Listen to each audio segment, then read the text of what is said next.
제39장.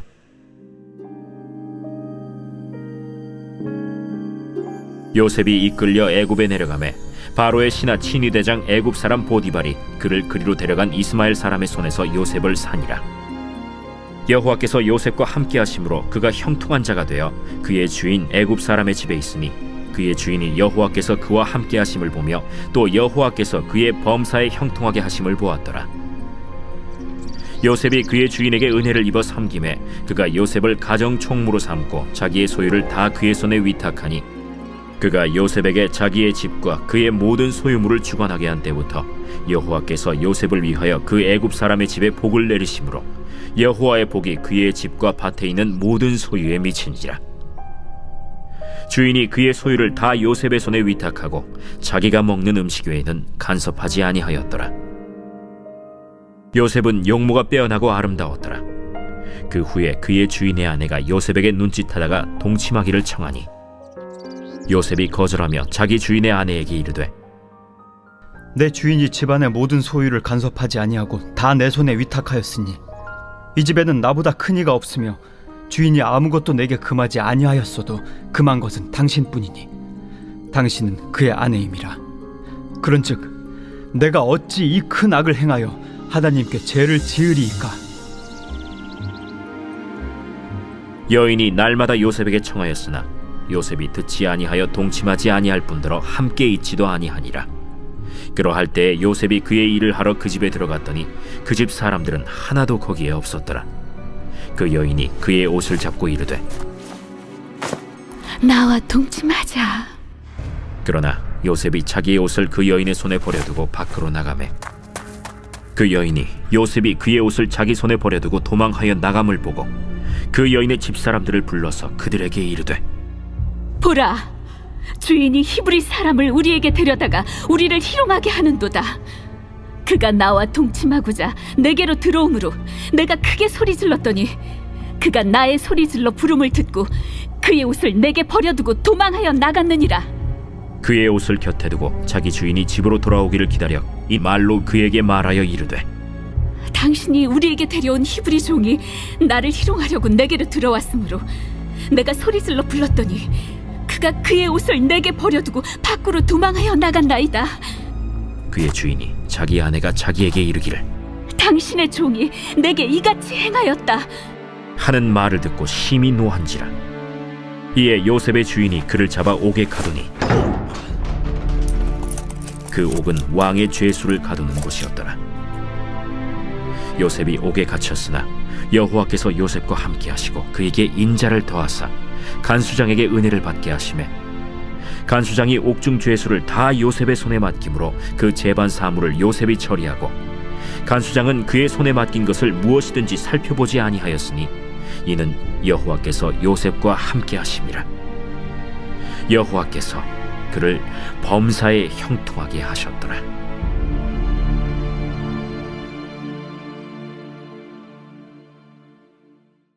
(2020년 10월 30일) 새벽 하나님의 말씀은 창세기 39장의 말씀입니다. 39장은 37장에서 형들에 의해 팔려간 요셉이 애굽 왕 바로의 친위대장 보디발에게 팔려갔다는 이야기로 시작을 합니다. 요셉이 노예로 팔려갔다는 것은 개인적으로 불행임이 틀림이 없습니다. 그런데 39장은 여호와께서 요셉과 함께 하신다라는 구절이 어느 성경보다 많이 등장합니다. 보디발의 집에 팔려간 것도 여호와께서 요셉과 함께 하셔서 형통한 자가 된 것이라고 말을 합니다. 얼마나 요셉에게 하나님의 형통하심이 가득했든지 보디발은 여호와께서 함께 하심을 보았고 범사에 형통하심을 보았다라고 연이어 말을 합니다. 시간이 지나 요셉은 보디발의 가정 총무가 되어 모든 소유를 책임지게 됩니다. 그렇게 성실한 요셉은 또 하나의 하나님의 은혜가 있었는데 그것은 용모가 빼어나게 아름다웠다는 것입니다. 보디발의 아내는 요셉을 마음에 품게 되고 요셉을 유혹하게 됩니다. 요셉의 거절에 10절을 보면 여인이 날마다 요셉에게 청할 정도가 되어버리고 말았습니다. 보디발의 아내는 남편의 지위 때문에 원하는 것은 무엇이든 얻고 누리며 살았을 것입니다. 그런데 요셉, 그것도 자신의 노예의 마음만은 얻지를 못했습니다. 결국 요셉이 자신이 성폭행하려고 했다는 모함을 하게 되죠. 요셉을 100% 믿었던 보디발은 아내의 말을 듣고 크게 화를 내고 요셉을 왕의 제수를 가두는 옥에 가두어 버립니다. 형들에게 시기와 질투를 받고 먼 애굽으로 노예로 팔려와서 성실함으로 총무의 자리까지 오른 요셉이 다시 나락으로 떨어지게 됩니다. 그런데 하나님의 사랑이 요셉에게 다시 임합니다. 21절을 보게 되어지면 여호와께서 요셉과 함께 하시고 그에게 인자를 더하사 간수장에게 은혜를 받게 하시매. 아멘. 하나님이 요셉과 함께 하셔서 간수장의 눈에 들게 하시고 옥에 있는 모든 제수를 요셉에게 맡기게 합니다. 보디발의 집에서의 총무 일을 보았던 것처럼 옥에서도 모든 것을 맡아 일을 하게 됩니다.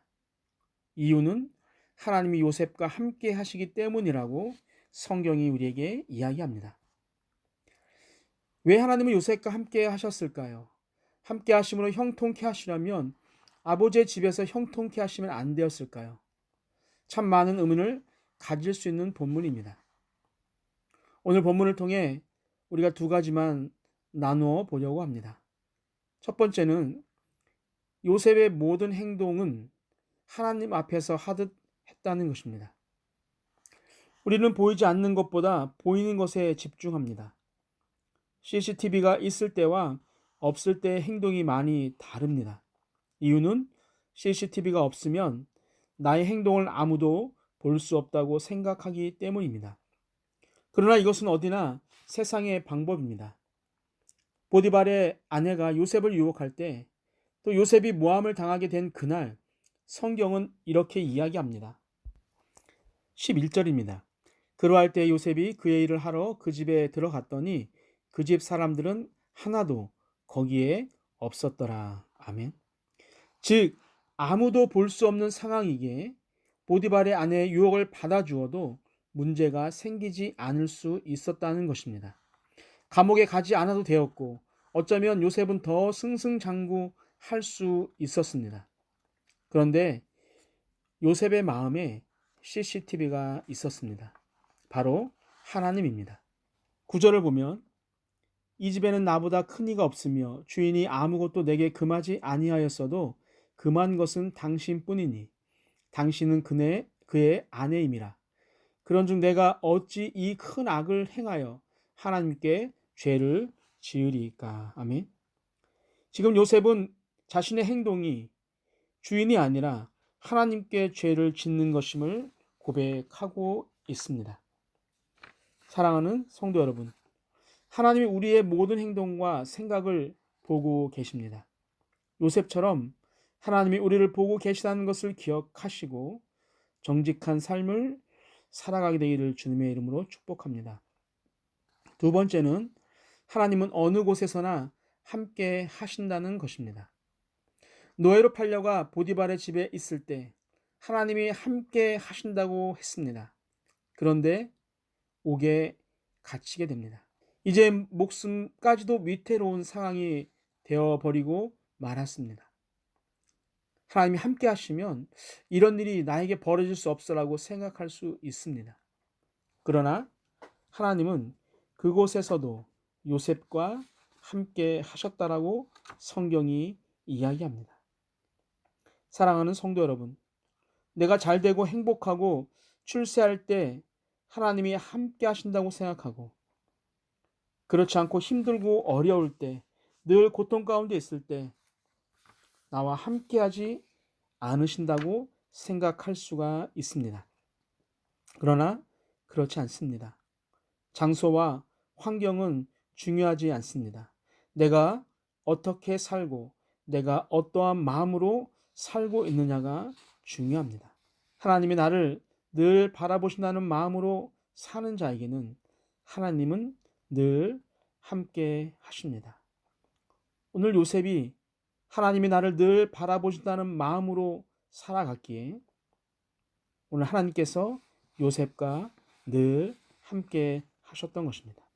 여러분의 삶에 오늘 요셉처럼 하나님이 늘 함께 하셔서 범사에 형통한 자가 되시기를 주님의 이름으로 축복합니다. 우리 함께 기도할 것은 하나님이 나를 보고 있음을 인지하고 살아가게 하옵소서. 두 번째, 하나님이 나와 언제나 함께하고 계심을 인정하며 살아가게 하옵소서. 마지막으로 주일 예배를 잘 준비하게 하옵소서. 우리 함께 기도하시겠습니다.